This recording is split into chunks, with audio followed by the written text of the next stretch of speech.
After 9 years and a 5-week trial, this was a moment of vindication for Gerry Adams. He left the High Court in Dublin after winning his defamation case against the BBC. From my perspective, taking this case was about putting manners on the British Broadcasting Corporation. I know many journalists, and I would uphold your right to do your job. But the British Broadcasting Corporation upholds the ethos of the British state in Ireland. And in my view, it's out of sync in many fronts with the Good Friday Agreement. Pictured with Adams, this is Denis Donaldson, for years a leading Sinn Féin figure at Stormont. He was shot dead at a remote cottage in County Donegal in 2006, just months after he admitted he had been a spy for British intelligence, an act of violence condemned by Gerry Adams at the time. The people who carried out this killing are enemies of the peace process. They're against change, they're against the type of future which many of us have worked very hard to create. So clearly they're against the peace process. My team, including journalist Jennifer O'Leary, reported allegations from an anonymous source that Gerry Adams had sanctioned the murder, a grievous smear according to the former politician who has always denied being a member of the IRA. Almost a decade later, a jury agreed with him, finding the Spotlight programme had defamed him.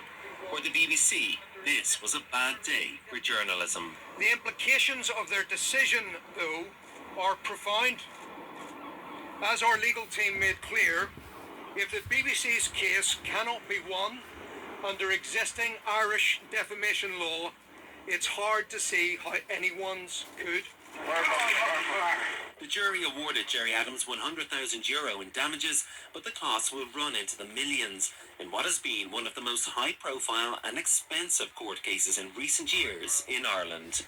Stephen Murphy, Sky News, in Dublin. Adams was once one of the most notorious men in Britain, the former Sinn Féin leader long accused of IRA membership.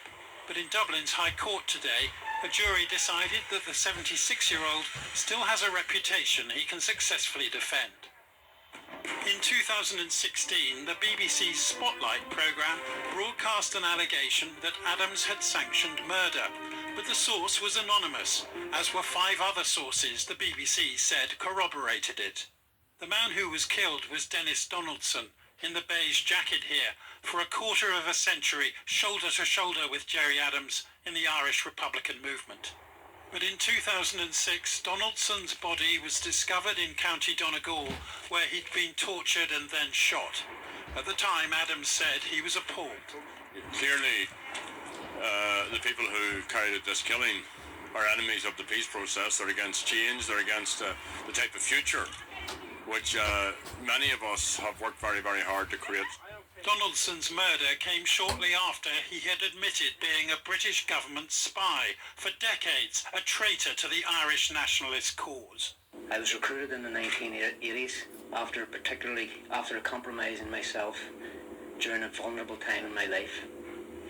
Since then I have worked for British intelligence and the RUC PSNI Special Branch. Over that period I was paid money.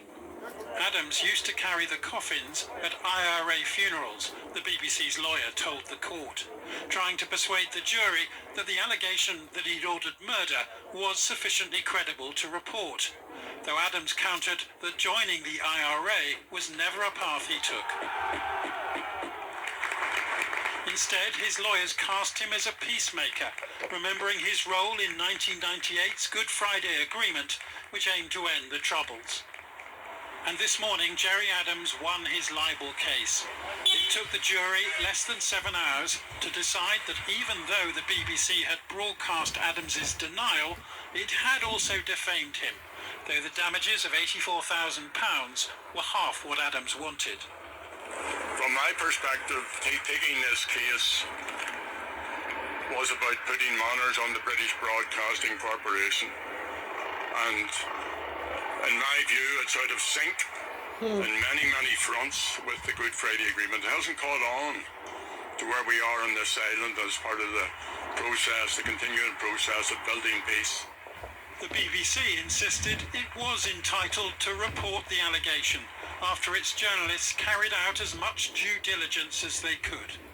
We didn't want to come to court, but it was important that we defend our journalism, and we stand by that decision. The implications of their decision, though, are profound.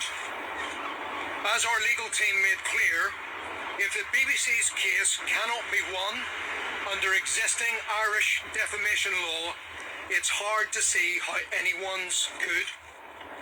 The BBC's legal bill is believed to be at least £2.5 million, while Gerry Adams could be seen basking in the glow of victory in an Irish court, where it now seems that an allegation can be tantamount to a statement of fact, and where journalists may find it that much harder to report them. Well, Mark Davenport was the BBC's Northern Ireland political editor from 2001 to 2020. I spoke to him about this case and asked what he thinks winning this case will do for Gerry Adams' reputation. Well, I certainly think he'll see this as a victory. He had argued in court that a reputation can change over time, and there was a great deal of emphasis put by his legal team on his reputation in more recent years as a peacemaker, and so he will see himself as having been vindicated by this. And this comes after he won a legal case against the British government in which he was able to show that his internment in the early days of the Troubles had not been carried out in the proper procedure, and he got that knocked away. So this is a second victory for him in a row. I mean, I suppose, people across Northern Ireland and the Republic will have their own views on Gerry Adams and whether he was a peacemaker or a peacetaker, as it was expressed in court. But I mean, a ruling like this goes down in history, doesn't it? This changes history's view of what Gerry Adams was. Well, people will still, I think, continue to, as you say, come up with their own verdicts. And it was interesting that the judge said that this jury only needed to consider Gerry Adams' reputation as of 2016. It's a bit hard to compartmentalise somebody in that way.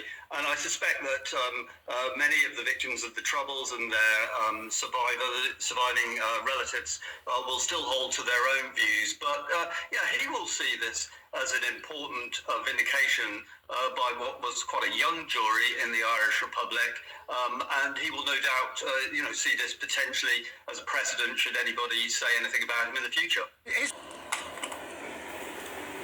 I'm very mindful of the Donaldson family in the course of this long trial, and indeed of the victims' families who have had to watch all of this. And I want to say that the Justice Minister, Jim O'Callaghan, should meet the family of Dennis Donaldson as quickly as possible, and that there's an onus on both governments and everyone else, and I include myself in this, to try and deal with these legacy issues as best that we can. So I want to thank the court. Tá mé faoir bhuaic an cuairt ar an bretham agus tá mé mar a dúirt Paul, tá mé han sásta leis an verdict.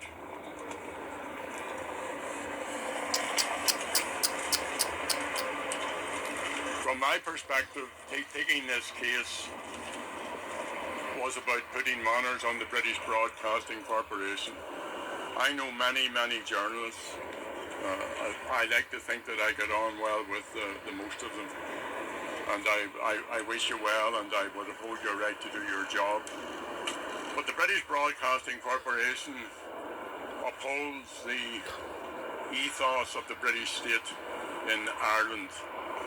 And in my view, it's out of sync in many fronts with the Good Friday Agreement. It hasn't caught on to where we are on this island as part of the process, the continuing process of building peace and justice and harmony, and hopefully in the time ahead, unity. So I don't want to be leaving anyone out. Van Bommetje. And Stuart Paul, Gerry political interference. I'm very mindful that this case could have been settled. The licence payers are going to pay for this. The BBC aren't using their own money. Spotlight aren't using their own money. It's the license payers, and as Paul Tweed has said, this could have been sorted out a long time ago. But I'm mindful of an unrelated case, again, which I won, and which the Supreme Court in London decided that I and up to 300 or 400 other attorneys had been unlawfully detained. And the British Prime Minister is refusing to pay, I don't mind, but is refusing to pay compensation to what are now quite elderly former attorneys. And he has actually said that he will use every conceivable mechanism to prevent compensation being paid. So if you want an explanation why this went on for 9 years and why we spent 5 weeks here, I think there is direct political interference with this. So anyway, thanks for sticking it with us, all of you, and good luck. And Mr. Adams, could I ask, the court has heard an awful lot about your reputation. It heard about allegations of your leadership. We're not answering questions. It heard about this being allegedly an attempt to launder your reputation. What do you think that this outcome means for your reputation? Well, I've always been satisfied with my reputation. Obviously, like yourself, we all have flaws in our character, but the jury made the decision, and let's accept the outcome, and let's accept what the jury said. And thank you. How much do you think